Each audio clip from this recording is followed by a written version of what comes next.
Hi, this is Zibby Owens, and you're listening to the award-winning podcast, Moms Don't Have Time to Read Books. I'm also the host of Moms Don't Have Time to Lose Weight, and I'm the editor of the anthology, which you should run out and buy, called Moms Don't Have Time to, a Quarantine Anthology. All proceeds of that book go to COVID-19 vaccine research. And I'm the editor-in-chief of Moms Don't Have Time to Write, a new publication on Medium, and we're accepting submissions, so please send your personal essays there. And if all that isn't enough, you can follow me on Instagram at Zibby Owens, and my website is zibbyowens.com. Okay, now back to this amazing podcast. Alex George is the author of The Paris Hours, which is now out in paperback. A native of England, Alex read law at Oxford University and worked for 8 years as a corporate lawyer in Paris and London. He has now lived in the Midwest of the United States for the last 16 years. We talked about why. He is the founder and director of the Unbound Book Festival and is the owner of Skylark Bookshop, an independent bookstore in downtown Columbia, Missouri. And by the way, he is on the Indie Bookseller Advisory Board for Zibby Books. Alex is the author of The Paris Hours, A Good American, and Setting Free the Kites. Welcome, Alex. Thanks so much for coming on Moms Don't Have Time to Read Books to discuss The Paris Hours, now in paperback. Hi, Zibby. Thank you for having me. It's great to be here. You are a beautiful, beautiful writer. I mean, the way you describe things, the scenes, the interspersing of French and English and different characters' perspectives all sprinkled throughout and all the little details. It's really, really beautiful writing. So I'm sure you know this, but anyway, just wanted to throw it out there. Oh, well, thank you. I tell you, no one can ever hear that quite enough. So it's always lovely to hear. So thank you. Thank you very much. You're welcome. Would you mind telling listeners what The Paris Hours is about and also what inspired you to write it? Sure. So the Paris Hours is set over the course of a single day in Paris in 1927. And there are four stories that are sort of told in alternating chapters, and they cross-pollinate each other and they sort of mix, but each story has its own principal character. There is Guillaume, who is a lovesick painter. There is Soren, who is an Armenian puppeteer who performs puppet shows for the children of Paris in his own language. There's Jean-Paul, who is a writer who tells other people's stories because his own is too sad to tell, and he spends his time wandering through the streets of Paris looking for his lost daughter. And finally, there's Camille, the maid of Marcel Prout. And the story really began with her. I was reading the memoir of Celeste Alberet, who is Proust's real-life maid. And there was a story in there which she told about Proust asking her to burn all of his notebooks. And I always say that the authors are like magpies, and we're always on the lookout for these little glimmering things that we can pick up and use in our fiction. And that was one of those times, and a light bulb went off in my head, and I thought, oh, that's really interesting. And when people ask me where do your questions come from, or where do your stories come from, the question that often begins it is something along the lines of, well, what if? And so I began thinking, well, what if one of those notebooks wasn't burnt and was saved? And then the next question that immediately followed that was, and what if there was a secret in that notebook that everybody thought had been destroyed, but wasn't? And so really from that tiny little acorn of an idea grew this whole story. Wow. Well, you have so much, real life people and places interspersed with these fictitious stories, which I guess is obviously just historical fiction, but it was so neat as different characters sort of like came on and off the stage. It seemed very theatrical almost in the way you presented it. So even with like Gertrude Stein sort of like opening up the door one day and, not even realizing that she was a woman, and that whole scene of negotiation and, actually going to Jean-Paul Sartre's grave and like seeing what that was like. And I mean, all of these little bits and pieces, it felt like you were back in time. And then of course you have like really traumatic, this whole Armenian escape and how, that was like so intense. And the woman having to bury her baby. It's like all over. We're everywhere from like, the quiet, studios in Paris to the side of the road. You just took us on, it's just amazing, this adventure that the book takes the reader on. It's really quite elaborate in terms of place and scale and everything. So it's awesome. Well, yeah, thank you. It's, I mean, one of the things that, when you set a book over the course of one day, and there are many times during the writing of this when I ask myself over and over, why did I think that was ever a good idea? But one of the things that happens is that in order to make it work, there are lots of flashbacks. And that's sort of what you're referring to with Soren's escape from Armenia and the genocide there and all of these harrowing things that happen. And I mentioned, so we talked about Marcel Proust a minute ago, and the usual translation of his novel is In Search of Lost Time. Did I say Jean-Paul Sartre, but I meant Marcel Proust? Did I just say that? Oh, yeah, well. I am such a moron. I'm sorry. I can see it in my head, and you said 1922 and the whole thing, and I just said the wrong name. Anyway, sorry. But so Proust's novel is usually translated as In Search of Lost Time, which could be a good subtitle for this book in a way, because all four of the main characters are looking back to earlier times, and they're all looking to retrieve something that they had in the past. And so there is a degree of melancholy about the book, I think, when they are looking back, because none of them can really get there. So it's there are lots of emotions flying around for sure. Yeah, there's this sort of lingering, haunting sadness. It's like a thin blanket over everybody. I just wanted to read maybe a passage or so that I thought was really particularly beautiful, which of course I won't be able to find now that I'm on the phone with you here, but let's see. Yeah, I have it here, Marcel Proust. I don't know why I said the wrong name. Okay, well, this is just one random example from Rhapsody about a clarinet. And you said, the clarinet, the first low trill, fat with promise, then the solo ascent to the heavens, soaring smoothly through the registers.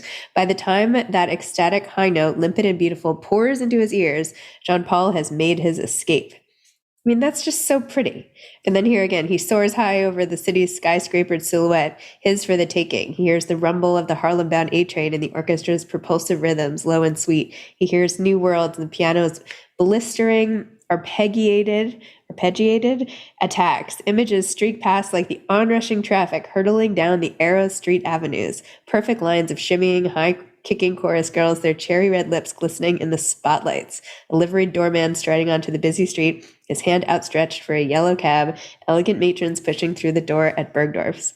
This is all a couple blocks away from here, by the way. So I was going to say, it's just down the road. Yeah, this is my doorman, and, I can see Bergdorf sort of at the door there. But no, I'm kidding. I'm not that close. But this, of course, is his, thinking back to when he was in New York. It's just such a, how did you find your style of writing? Gosh, what an interesting question. I mean, I don't know. I never attended a writing class. I don't have an MFA or anything like that. I mean, I'm an attorney by profession and a bookstore owner now. I mean, just trial and error, really. I mean, this is my 7th novel, and, writing is a craft like any other, and one hopes that you always continue to evolve as a writer and, learn new things, or at least learn not to do old things. So, I mean, I never sort of set out to write in a particular way. I mean, I like that sort of lyrical tone that passage sort of encapsulates quite nicely, I guess. But it's not all like that. I mean, some bits are a bit more gritty. Yeah. But that particular piece, I mean, it's the title of the chapter is Rhapsody, and of course it's about Jean-Paul listening to Gershwin's Rhapsody in Blue. And I'm English, and I didn't go to New York until I was in my 20s.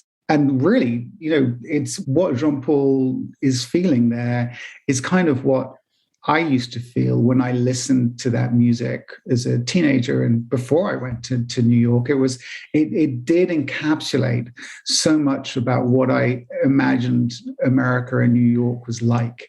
And so, I know you speak to hundreds and hundreds of writers all the time, but I'm sure that most of them will tell you, fiction, you may be making stuff up, but it's always at its best when there's a kernel of truth in there somewhere. And so I was just writing from my experience of that sort of yearning that I had about going to America, and just like over in London or in Wiltshire, actually in the West Country where I grew up, nothing could seem further away than New York, and so I remember the first time I went just being stunned and so excited by the steam coming out of the middle of the road, because it's like, that was what it was like in the movie. And so when you have the confluence of reality and expectation, it's always fun. So anyway, I'm sorry, that's a complete digression. No, and that's so funny because the other day I was literally walking across the street and this huge burst of like hot, gross steam like went like right through me. And I was like, oh, this is so gross. And you're like, that's amazing. Yes. Yes. I think that's an interesting, different perspective. Yeah. Isn't it? So how did you go from being a lawyer to a novelist, or when did you always love to write? Like, how did this all come about? I didn't always love to write. I mean, I wish I could tell you that I used to walk around as a 6-year-old with a notebook and sort of jotting down thoughts on the human condition, but that was not how it happened. Probably just as well, because I would have got thumped a lot. When I was in my early 20s and I was working as a lawyer in London and in Paris, in fact, I worked there for a while, which is sort of how I know the city so well. I just read a lot. I was always a keen reader. And I went through a period of time when I just read a lot of really terrible books. And I started saying to people, well, I could do better than this. And finally, somebody gently suggested that I should put my money where my mouth was and try. And so, not knowing any better, I thought, well, all right, then I will. And so I started and I just began writing and not really expecting anything would come of it. And I had an idea for sort of the first 3 chapters of a book and I wrote those. And then I just kept going. And a year or so later, I had a novel. And I worked at the time for a firm who coincidentally represented a couple of literary agents. And I actually went to a party at the Frankfurt Book Fair and worked out which one of the guests was one of the agents, waited until quite late in the evening when she had had a couple of drinks, and then went up to her and said, "Oh, Maggie, I know I'm a lawyer, but I've written this book." And of course, because it was at a party and because we were the hosts, she said, "Oh, well, do send it to me." And so I did. And she didn't read it, but she gave it to her assistant and her assistant read it and she liked it and she took me on. And then we had an auction between HarperCollins and I forget who, and HarperCollins won. And I published 4 books in the UK and I was sort of off to the races. And I wrote my first 2.5 books while I was still lawyering full time. Yeah, so it's been quite a journey. And then when I moved to the States in 2003 and I've published 3 books here. So it's almost like it's a second career, it feels like, which has been kind of fun. Yeah. So how did you end up then opening the bookstore? Like, how did you get where you are? Open the bookstore? Like, your life seems like that's not where I might have pegged you from, a couple of 20 years ago or something. Yeah, no, me neither. I mean, if you told me as a 25-year-old that 25 years later I'd be living in Missouri, running a bookstore and a book festival, I mean, the first thing I would have said was, well, where's Missouri? And then I just would have assumed that you'd been hallucinating. So I got to Missouri because of a woman, somebody actually I met in Paris when I was working there. I will try and keep the story very, very quick, but she lived in New York. She was American, but she was from a little town in Missouri called California, Missouri. And we got married. We got married in New York, lived in London, and then we moved back to Missouri in 2003. So that's kind of how that happened. Wait, where did you get married in New York? On Downing Street in the Village. Yeah. There's a lovely converted coach house down there, which is very, very nice. So that was where we got married. And so I've been here for 18 years now. And we're actually not together anymore, but we have 2 kids. And so, I was not obviously going to go back to England. So I sort of hung around. And then the bookstore came around because back about 7 or 8 years ago, I began a book festival called the Unbound Book Festival, which was wonderfully well received by the community here. And it was clear to me doing that there was a real hunger for books and reading. I mean, this is Columbia is a university town. There are 3 universities here, lots of incredibly smart people, lots of good readers and writers. But there wasn't an independent bookstore selling new books. And so I thought, well, there's clearly a gap in the market. So let's try and fill it, which we did. And we've been open for 3 years now. And, it's been a funny 3 years, as you might imagine, with COVID. But we're still there and we're still going. And we're very grateful for it. So it's been a lot of fun. Wow. But you're absolutely right, Zibby. It's not exactly what I would have imagined for myself if you'd asked me 25 years ago. Although, I mean, not a lot of people's lives are necessarily exactly what they would have picked 25 years ago. So true enough. So maybe this isn't the most crazy story, but it's a pretty cool literary journey. I'll say that. So are you still writing? Are you working on a new novel now? I am, yes. It's been slow going. I mean, the pandemic has, I've spoken to lots of my friends who write, and a lot of people. So it's interesting because a lot of people assume that with the pandemic, everyone's been writing up a storm because they can't go out or they haven't been able to go out. So they just sit at their desk and they write. And I know some people that is true, but the majority of people that I've spoken to, the opposite has actually happened. And I think that the anxiety and the fear and the worry that they feel has just sort of crippled them creatively a little bit. And that's certainly been my problem. So, I mean, I am in the foothills of a new book, but I'm not going as quickly as I would like. It's partly because with the festival, which was online last year and is now going to be in person in 2022, and with the book, so there's a lot to do. But it's just hard to tell stories these days. It feels that there are sort of almost like more pressing things. So, and I was on a panel a couple of months ago with Anne Patchett, and she was saying that she had, she's just about to come out with a new collection of essays, which I'm extremely excited about.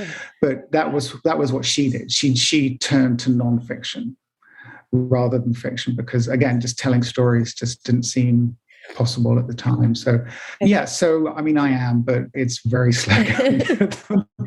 One rationale I've heard is that when truth is stranger than fiction, it's hard to turn to fiction. Exactly right. Yeah. So I think that's true. The problem is that readers are even more reliant on escaping through stories at the moment when authors are feeling like, why does this story I'm making up possibly matter when the world is like in this crazy place? But I mean, luckily there are a million books you can pick up at any time, but still, I mean, I think the hunger for stories has only been amplified lately. So that's a good thing. I think that's right. And certainly there are times when, as a writer, I've sought refuge in my own stories, which has always been a joy. And there will be times when, because I write very early in the morning, I used to get up at 5 and write, and I would occasionally break my own rule and go onto the internet before I would begin, and I would occasionally go on social media and just say, right, I'm off to Paris, and then just that would all be all I would say, and then I'd start writing, and then 2 hours later I'd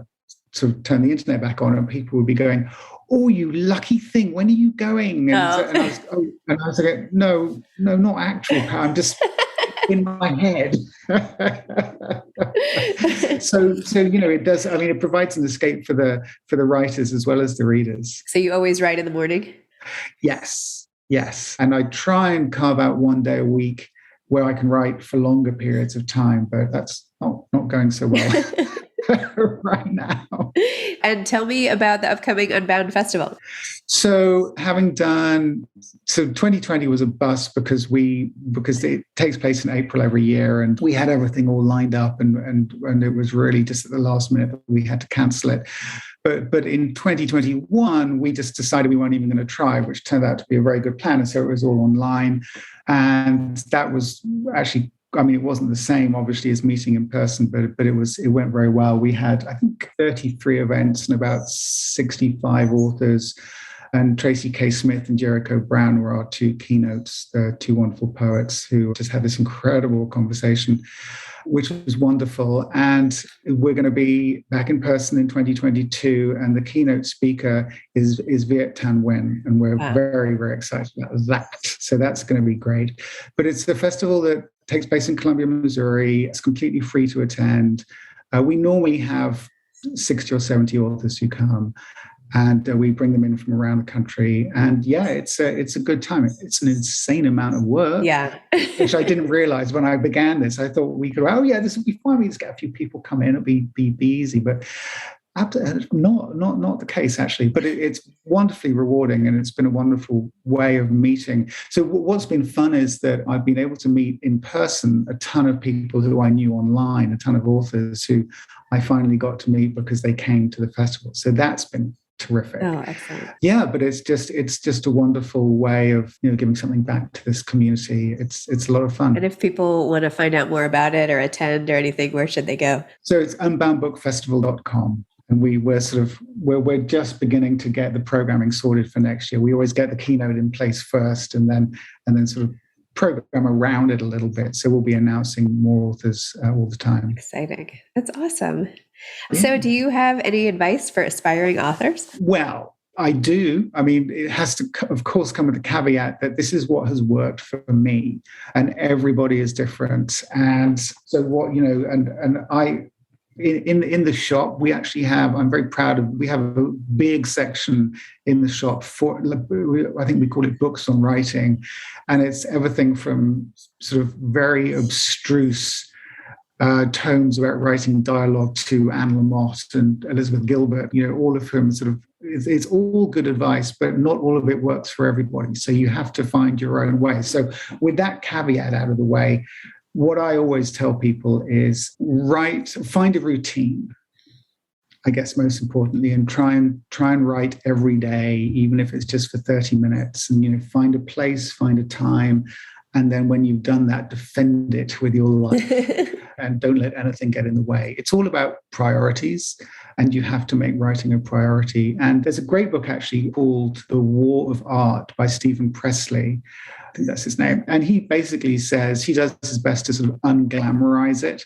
And he says, just treat it like a job, treat it like anything else. And you have to, you wouldn't not turn up for your job one day just because you couldn't be bothered. And so it's a very sort of down to earth, no nonsense kind of advice, which a lot of people maybe don't want.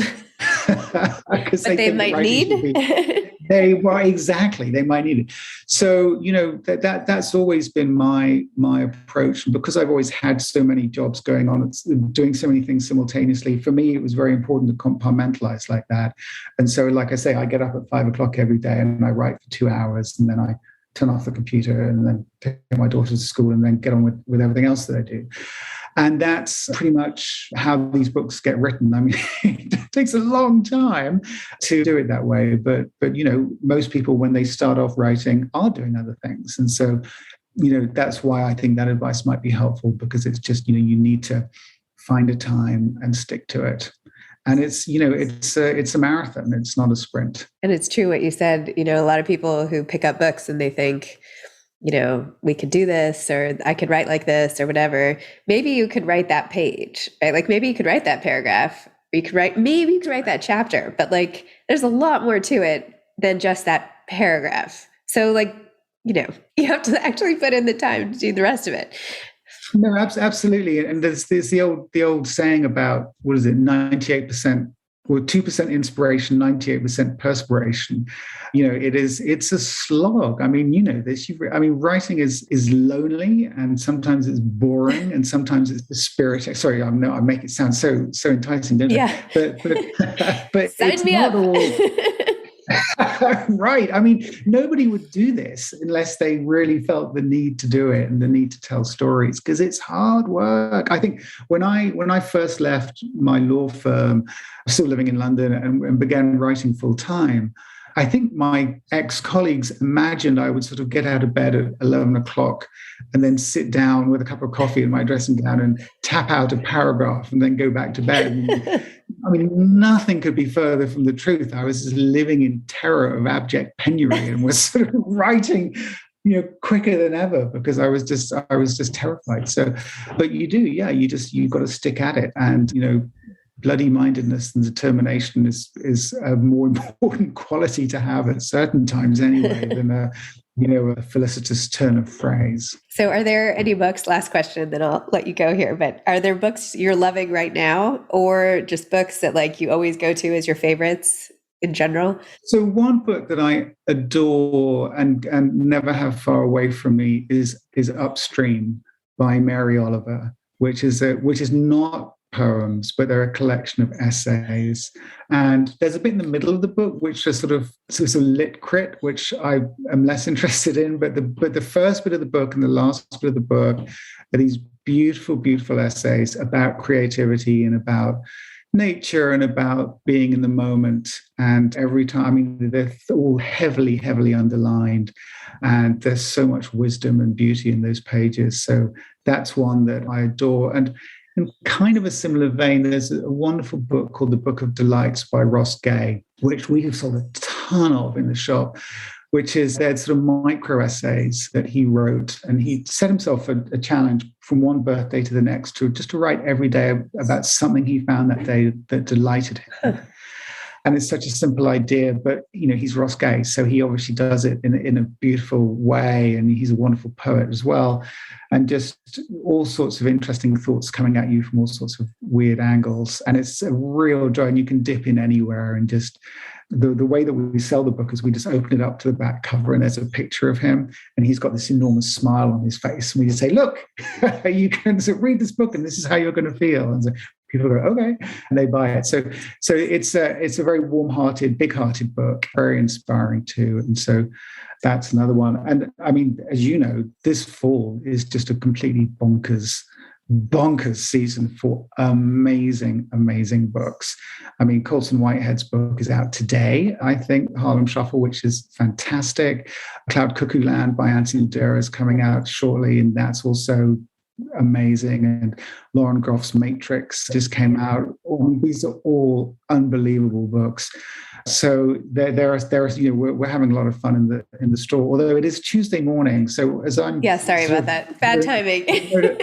No. I mean, it's fine, but it's going to be chaos in there right now, because this September in particular, there are so many titles coming out every week on a Tuesday, and we put them all in the window, but we're going to need a bigger window. Oh my gosh. There are so many titles. Amazing. All right. Well, thank you so much, Alex. Congrats again on your own paperback for the Paris Hours. And I'm excited to keep talking to you about ways to make Zibby books awesome and our collaboration there. So yeah, and really excited to be connected. Yeah. Thank you, Zibby. Great to see you. All right. Thanks. Take care. Bye. Bye-bye. Thanks for listening to this episode of Moms Don't Have Time to Read Books. Don't forget to follow me on Instagram at Zibby Owens and at Moms Don't Have Time to Read Books. Also sign up for my newsletter at zibbyowens.com and sign up for my virtual book club and meet lots of authors on Zoom every other week. Thanks so much to Steve and Ryan at Texture Sound for the sound editing. And thank you to Morning Moon Productions for providing this fantastic intro and outro music.